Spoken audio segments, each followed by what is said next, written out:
Bonjour à tous et bienvenue sur ma chaîne, bienvenue également à mes nouveaux et nouvelles abonnés. Donc aujourd'hui on se retrouve pour un tuto création qui répond donc au concours que proposait Foxy Lazy Crea sur sa chaîne. Donc voilà, où on avait le choix de faire soit un tag sur le thème du printemps, soit un tag sur le thème du confinement.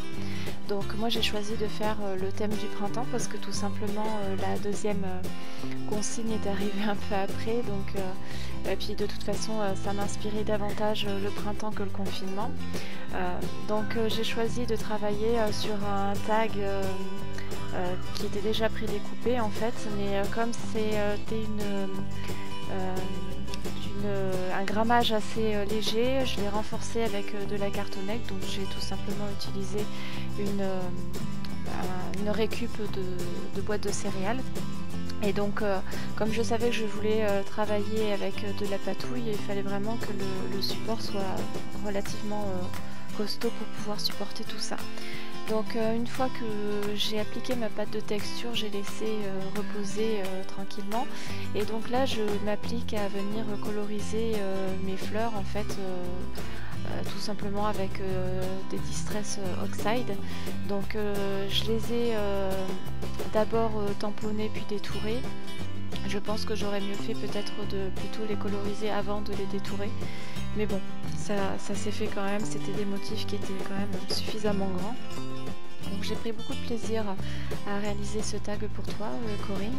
Donc je sais qu'il t'a plu maintenant que j'ai vu la vidéo de présentation, donc j'étais vraiment ravie de cet échange, tout du moins.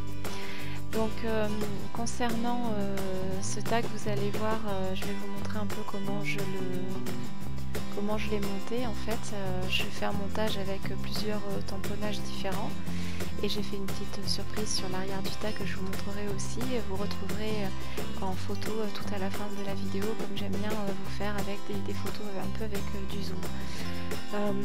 Quoi vous dire d'autre, mis à part ça, donc je vais faire quelques autres petites surprises, donc vous allez dévoiler un peu plus tard dans la vidéo. Je vais vous laisser en musique en attendant, et on se retrouvera un peu plus tard en fin de vidéo.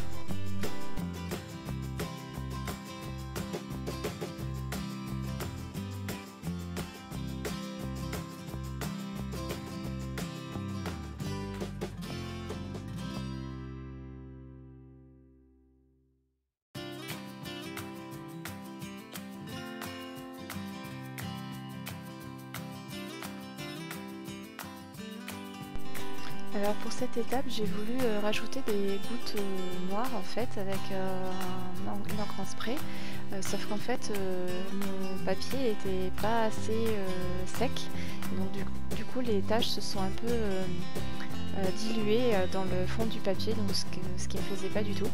Donc du coup j'ai rattrapé le coup en rajoutant un peu d'autre peinture. Donc là pour ce côté là, Corinne, en fait tu t'es demandé comment j'avais fait pour coloriser en fait les papiers. Donc là j'étais en train de réaliser donc l'ATS, et en fait pour réaliser ce genre de technique, j'avais appris ça pendant une crop avec Caramel Studio il y a très longtemps. Et en fait il suffit d'asperger un peu d'eau le tampon. Alors faut pas qu'il y en ait trop, et il faut qu'il y en ait suffisamment assez pour que les néocolores puissent réagir à l'eau en fait. Et donc après il suffit juste de tamponner, et ça nous donne un petit côté un peu flou, vraiment très sympa. Je pense que vous pouvez obtenir ce même genre d'effet avec des Distress. Alors le problème des Distress Ink ou des Distress Oxide, c'est que les pads sont relativement gros, donc vous n'avez pas la précision d'un crayon comme le Neocolor. Donc c'est vrai que cette technique là j'aime beaucoup l'utiliser, surtout en fond de page, où là pour l'ATS je me suis dit que c'était une bonne idée de mettre un peu toutes ces couleurs au papillon. Donc au niveau de l'ATS, donc maintenant je pense que vous savez tout ce que c'est, puisque c'est la grande mode en ce moment. Donc en fait le principe c'est de reproduire un petit timbre, donc en ayant un peu le côté comment dire, cranté, et il faut que dessus apparaissent normalement comme quand on oblitere un timbre en fait, on oblitere un timbre, un genre de tampon avec, vous savez, les petites vagues et puis le petit rond de tampon. Donc c'est ce que je vais faire, mais avant je le colle je le colle pour que ça bouge.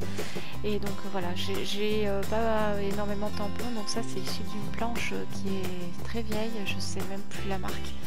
Donc voilà, j'ai voulu rester dans les tons noirs, mais j'aurais pu aussi le tamponner pour faire un peu du ton sur ton. Mais bon voilà, j'ai trouvé que c'était plus sympa comme ça.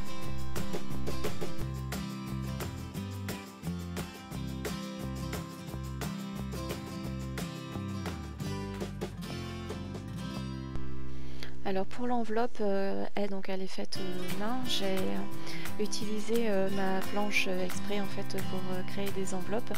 Et donc là, je m'applique à coller du double face très fin pour pouvoir coller le morceau de dentelle sur le côté pour donner un petit peu ce côté shabby. Je trouvais qu'il allait bien avec ce joli papier à fleurs. Donc c'est un moment assez compliqué parce que le double face collait, mais je trouvais qu'il collait difficilement en fait avec la dentelle. Alors j'espère, Corinne, ça tiendra dans le temps. Donc en fait c'est une enveloppe carte. Donc vous verrez, peut-être que vous l'avez d'ailleurs déjà vu sur la vidéo de Foxy Lady. J'ai mis le mot en fait à l'intérieur. Mais voilà, j'ai essayé de la présenter comme si c'était une enveloppe. Donc vous verrez après, je mets comme si c'était une adresse. Donc l'ATS, je viens de le mettre comme si c'était une enveloppe qui était oblitérée avec un timbre.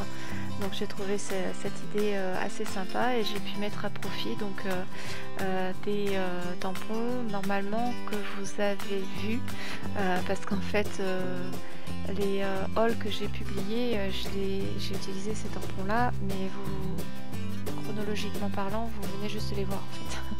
Mais je les avais reçus depuis un petit moment. Donc là, je viens rajouter des petits diamants en fait. Je voulais en fait à la fois ajouter quelque chose de supplémentaire pour souligner encore ce côté un peu shabby brillant, et en plus ça me permettait de consolider en fait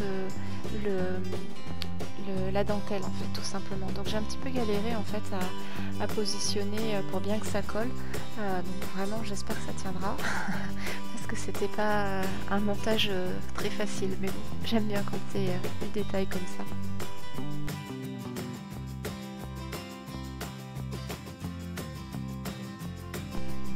Donc là je m'applique en fait à coller l'aimant, donc je vais essayer de camoufler donc à l'intérieur de l'enveloppe. Donc j'ai choisi des papiers qui sont assez épais, donc du coup je sais que l'enveloppe avait un petit peu de mal à fermer avec l'aimant. Les aimants n'étaient pas très forts, mais bon, ça a quand même tenu le voyage, donc c'est le principal. Donc vous avez vu, c'est tout simple en fait, je positionne l'aimant dessous.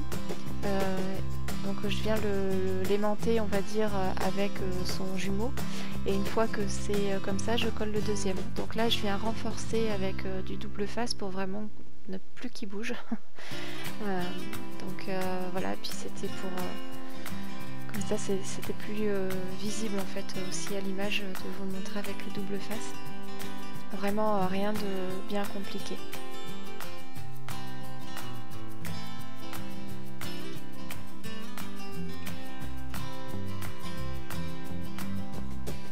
Je vous ai pas montré la création de l'ATC, mais bon, elle est vraiment toute simple en fait. J'ai juste utilisé dans une chute du papier de l'enveloppe pour que ça soit vraiment coordonné.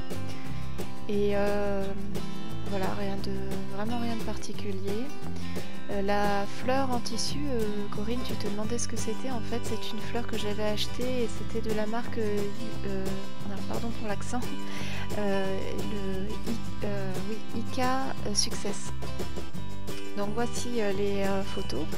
Et donc la vidéo va bientôt toucher à son terme. Je vous remercie de m'avoir suivi jusqu'au bout et je vous dis à très bientôt pour une prochaine vidéo. Salut!